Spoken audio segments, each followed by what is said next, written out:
Welcome back to Campfire Tales, where the fire gutters low and the night weaves stories that stalk the shadows.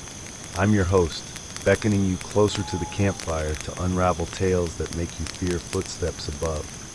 Tonight, we face the terrifying tale of the babysitter and the man upstairs, a bone-chilling urban legend that's haunted homes for decades. You might have heard it whispered, warning against calls from within. Where did it come from? And why do its steps still echo in our fears? Let's delve into the terror. Settle in, but keep the flames near.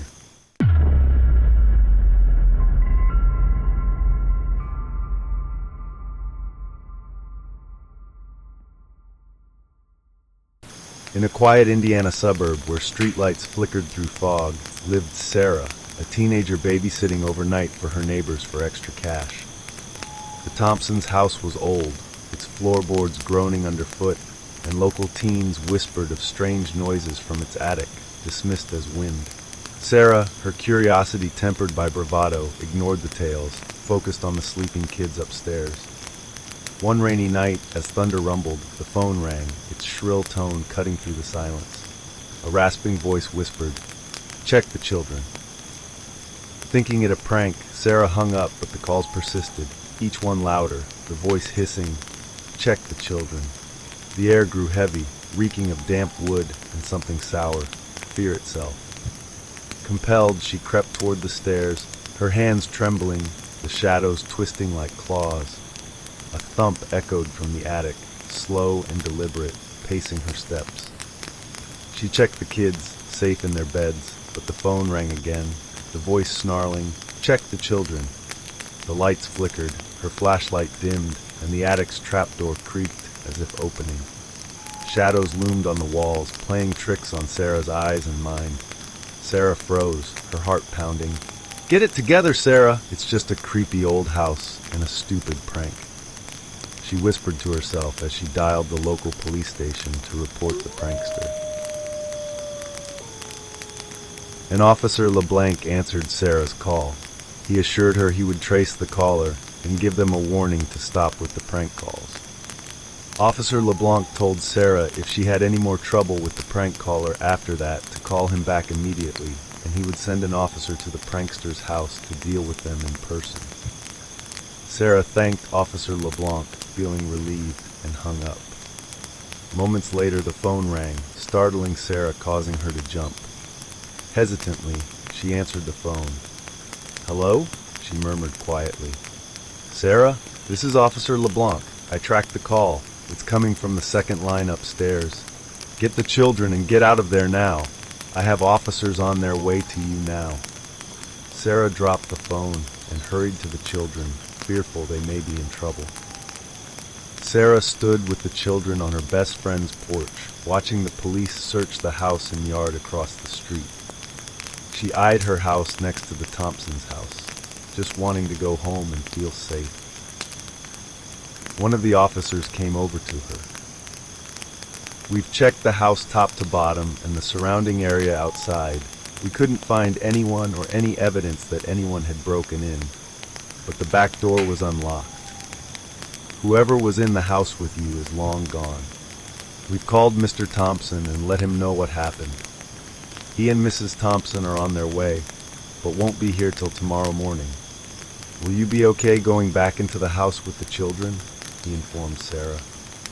Sarah looked at the children, looking scared and confused.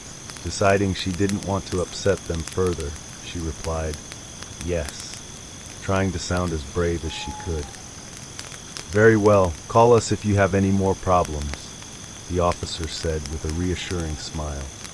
Sarah nodded, taking the children's hands and guiding them back to their house.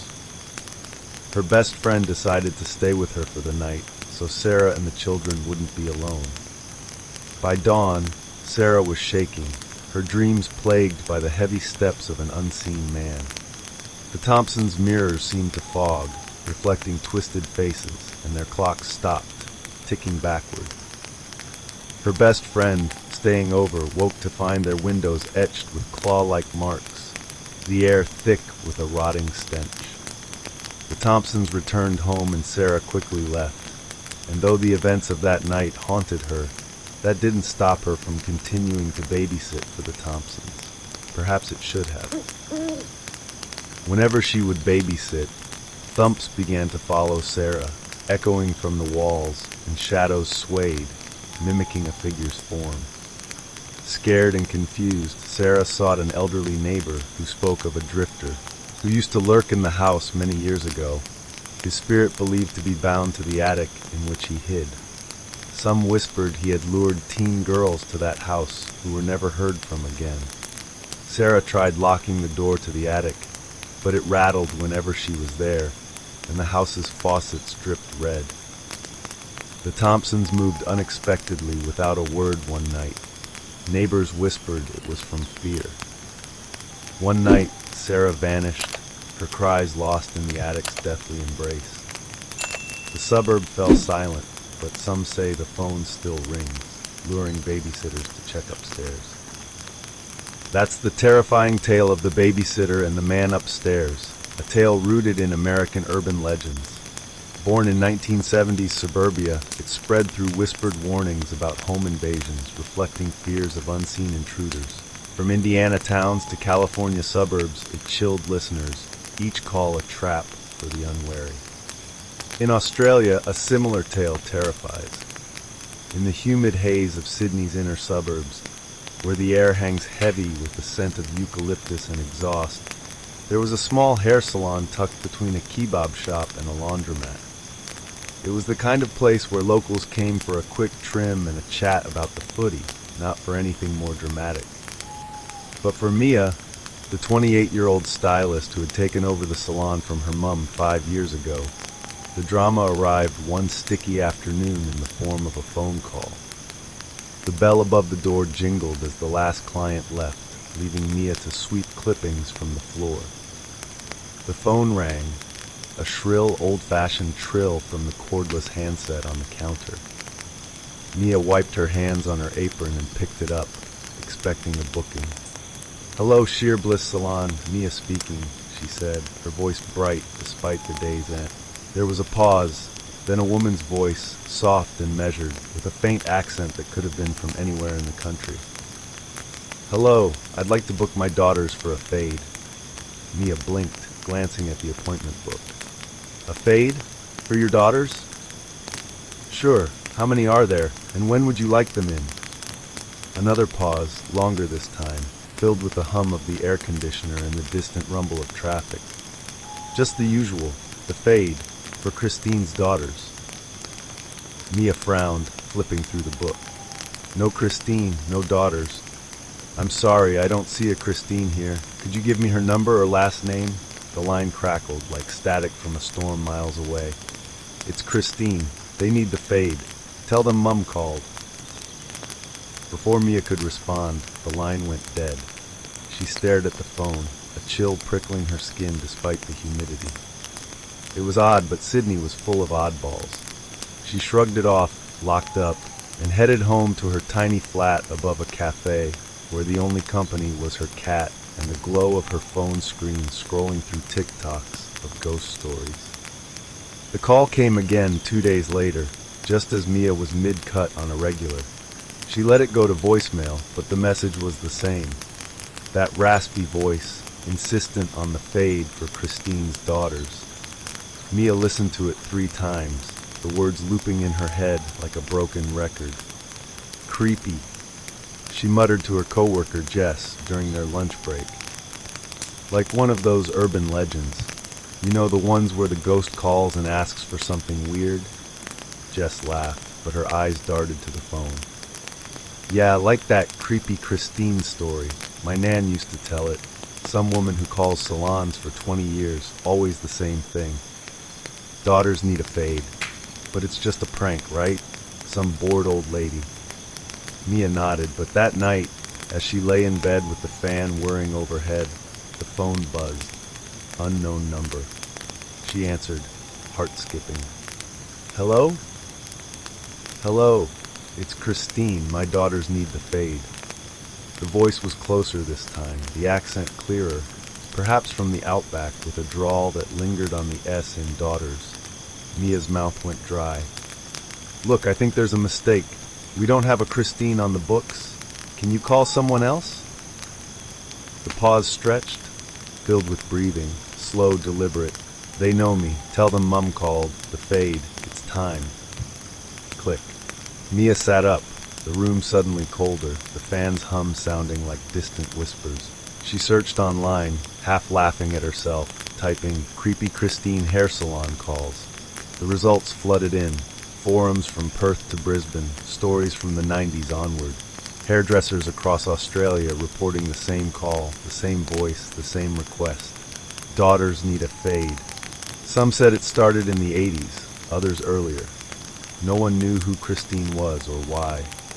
One post from a salon in Melbourne claimed the calls stopped after they played a recording of a baby crying back at her. The line went dead and never rang again. But Mia's phone stayed silent for 3 days. Then it came at midnight, the screen lighting her face in the dark. Unknown. She let it ring, but the voicemail notification buzzed immediately. She played it, volume low. "Hello, it's Christine. My daughters need the fade. They're waiting." Mia deleted it, but the words stuck, burrowing like splinters.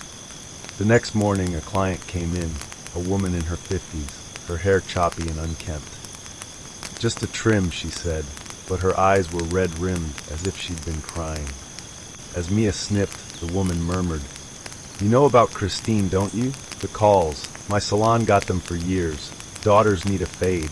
I looked it up. It's like a ghost in the wires. Some say she's looking for her girls lost in a fire or something. Others say it's just a hoax. But it feels real." Mia's scissors paused. "What do you do when it calls?" The woman shrugged, her voice dropping. "You hang up, or you play something back. A song, a scream, anything to break the loop. But if you answer too many times, it knows you." That night, the phone rang again. Mia stared at it, the hum filling the room. Against her better judgment, she answered. "Hello? Hello, it's Christine. My daughters need the fade. Are you ready?" The voice was closer, almost in the room, with a faint echo like from a long hallway. Mia's heart hammered. "Who are you? Why do you keep calling?" A pause, then a sigh, soft as a breath on glass. "They need the fade. Tell them Mum's waiting. It's time to come home." Mia slammed the phone down, but the line didn't disconnect. The hum continued, the voice repeating, softer now. "The fade, the fade, the fade." She yanked the cord from the wall, the silence sudden and heavy. But in the quiet, she swore she heard it. A child's giggle, distant from the bathroom down the hall. The calls stopped for a week, but Mia couldn't shake the feeling of being watched. Clients noticed her jumpy hands, her eyes darting to the phone. Jess suggested smashing it, but Mia kept it charged, half expecting, half dreading the ring. Then one evening as she closed the salon, the landline trilled. She froze, the shop empty, the blinds half drawn. The voicemail light blinked when she approached. She played it, the voice clearer, almost laughing. "Hello, it's Christine. My daughters need the fade. They're with you now." Mia spun, the shop silent. But in the mirror behind the counter, she saw them, two small figures, their hair buzzed short, their eyes wide and empty, standing behind her. She screamed, the phone slipping from her hand, the line still humming. "Mum's waiting," they whispered in unison, their voices the same as Christine's. Mia ran, the door slamming behind her.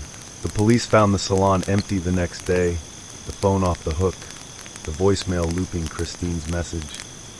Mia was never seen again. But hairdressers across Sydney still get the call sometimes, a creepy voice asking for the fade. And if you listen close, you can hear the daughters giggling in the background, waiting for their turn. Creepy Christine isn't just a call, it's a reminder that some voices don't hang up. In Australian salons from Perth to Brisbane, the legend persists, a creepy echo in the wires. If your phone rings late and a woman asks for her daughter's fade, remember, hang up. Or better yet, don't answer at all. The fade isn't just a haircut, it's a one-way ticket home. Why does this tale endure? It's the dread of unseen threats, the urge to answer what calls in the dark. curiosity binds us to haunted voices, but their price can unravel lives. From American suburbs to Australian coasts, these stories warn. Some calls are better left unanswered. Next time the phone rings late, think before you pick up. That's all for tonight's Campfire Tales. If this story tore at your nerves, share it in the comments or tell us a creepy tale from your hometown. Next time, we'll unravel the monkey's paw, a haunting legend that'll make you fear granted wishes.